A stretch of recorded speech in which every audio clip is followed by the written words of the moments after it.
এবার অল্প কয়েকদিনের জন্য ঢাকায় আসলেও অনেক ঘোরাঘুরি করা হয়েছে কাজিনদের সাথে। সেই দিন বিকালবেলাও আমরা ঘুরতে বেরিয়েছিলাম, বাট সবাই কোথায় যাবে জানে না, এই জন্য স্ট্যাচু হয়ে দাঁড়িয়েছিল। সো পরে ডিসাইড করা হলো আমরা এলাকার বাইরে যাব না, এলাকায় বসে আড্ডা দিব।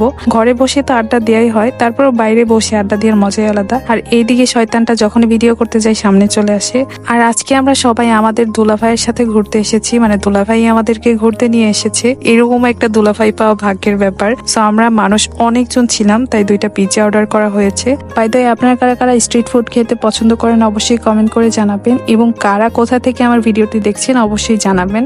আর আজকের ভিডিওটি আপনারা যদি ইউটিউব থেকে দেখে থাকেন অবশ্যই আমার চ্যানেলটা সাবস্ক্রাইব করবেন, আর ফেসবুক থেকে দেখে থাকলে আমার পেজটি ফলো দিয়ে পাশেই থাকবেন। ইদারিং আমাদের মানিকগঞ্জের স্ট্রিট গুলোতে বা বিজয় মেলার মাঠে এরকম লাইভ পিৎজা, বার্গার বা বিভিন্ন ধরনের স্ট্রিট ফুড সেল করে, বাট কখনোই আমার ট্রাই করা হয়নি। তবে ঢাকায় এসে এই এক্সপিরিয়েন্সটা নেওয়া হলো। এবার অনেক বছর পর ঢাকায় এসে কাজিনদের সাথে অনেক সুন্দর কিছু মুহূর্তের সাক্ষী হলাম, কিন্তু আর যে কবে হব সেটা আল্লাহ ছাড়া কেউই জানে না।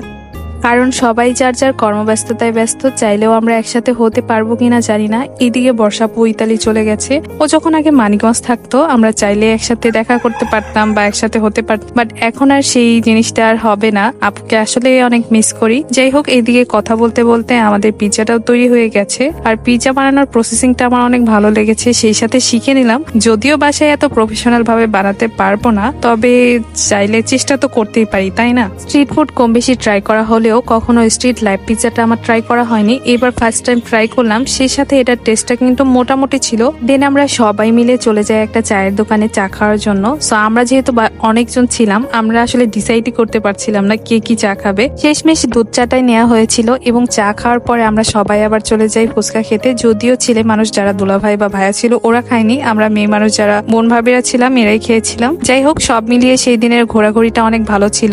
আর আজকের মতো এখানেই বিদায় নিচ্ছি, দেখা হবে আবারও নেক্সট কোনো ব্লগে। সে পর্যন্ত সবাই সাথেই থাকবেন।